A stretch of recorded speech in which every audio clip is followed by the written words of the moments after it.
I'm going to pull this pin out here, and the action sits on a sled. I have to look down to make sure I don't break any hammers.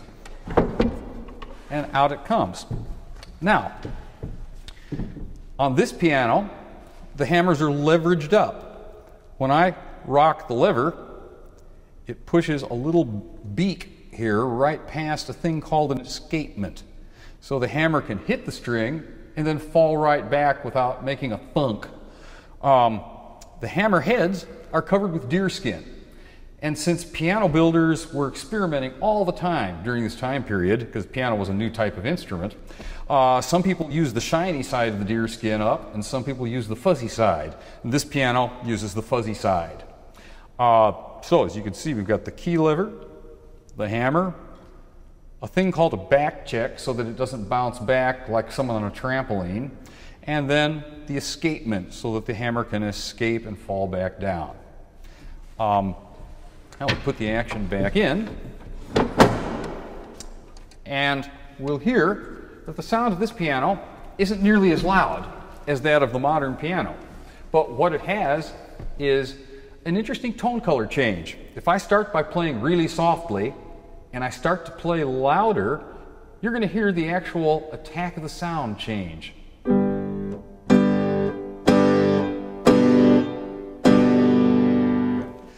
The treble range of the instrument was said in the 18th century to sound a little bit like woodwinds, I think especially clarinet, but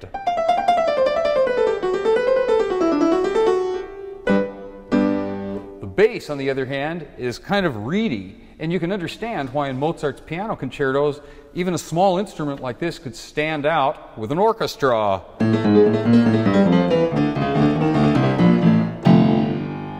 So.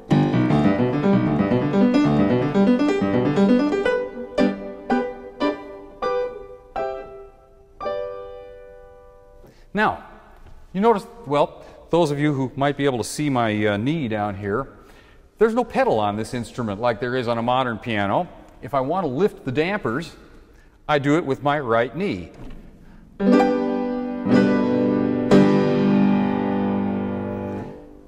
If I use my left knee, I can interpose a layer of felt in between the hammers and the strings. And that's called a moderator. It disappeared from the piano. It was never on English pianos, which are more the direct ancestors of the modern piano. But when it disappeared, we lost a valuable tone color. It's very kind of muted and muffled. A little bit harp-like. We can imagine it in certain places in Beethoven and other composers. When these Viennese or South German style pianos got bigger, they still kept that moderator stop. And so they had that color as an option into about the 1830s or so. But this is the piano that Mozart would have played his concertos on. And as we can see, when we progress over to the modern piano, that it is, it's gotten a little bit bigger. The modern piano arrives on the scene probably sometime in the 1850s or 60s. And one of the first pianos to really attract a lot of attention as a modern piano is the American Steinway piano. Now we know later that Steinway set up a factory in Germany, and what we have here is a German Steinway. It's from Hamburg in the north of Germany. What I think I'd like to do though is play you just a short selection on each piano.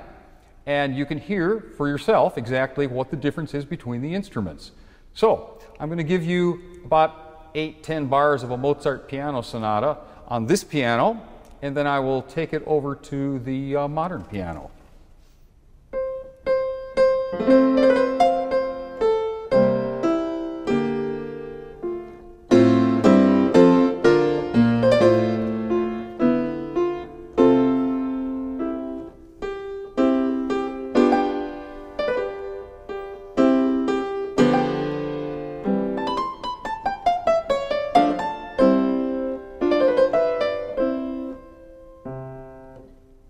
We move now from the South German Viennese style piano to the modern Steinway.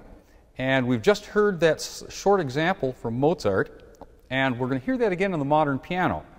Now, among things that happened before modern pianos really come to be is that this instrument, the Viennese piano, is entirely wood framed. And pianos would be wood framed for 20, 25, maybe 30 years later.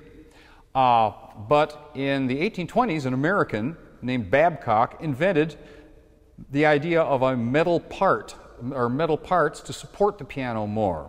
The other thing that you can't see, but this instrument has a solid bottom. So the soundboard, like on a harpsichord or a clavichord, forms a baffle. These still owe a certain amount to harps and guitars.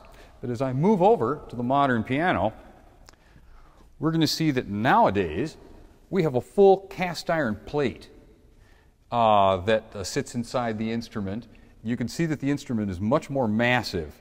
And this case, the curved case, is made with layers and layers of laminated wood, steamed and bent over a period of about a month. Now, we need this big metal plate in here, and it would take several strong people to put it in, because this instrument, fully tuned like it is right now, supports a pressure of about 30 tons inside. So you want to make sure you never drop one off the stage. That'll implode. But let's hear the Mozart example played on this instrument, and you'll get a difference, or a good sense of the difference of how the instruments make their sounds.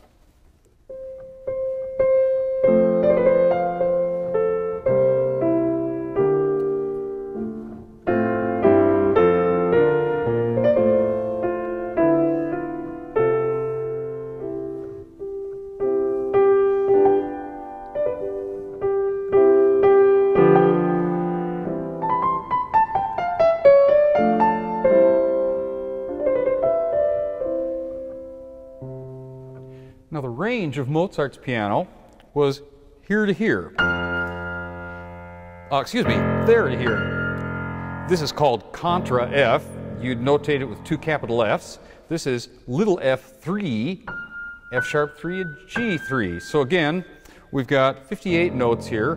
We go to 88 notes now on the modern piano. And we have very long strings. Various processes came in that allowed them to build the piano bigger, louder, so that we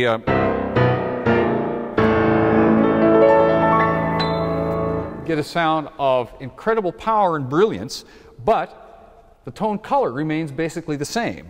If I start from the softest sound and go as loud as I can, the volume will change, but the tone color really won't.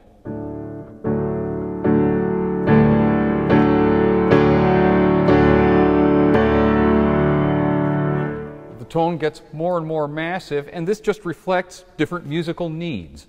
It's probably best to think that each of these historical instruments served the music of its own time best. After all, you wouldn't necessarily restore an old oil painting with acrylic paint. And so even if you choose not to play the historical instruments, if you study them and how they work, it will modify your approach, I think, to make for a clearer, nicer performance on the modern instrument. Those of us who choose to eat everything on the plate will play all the instruments.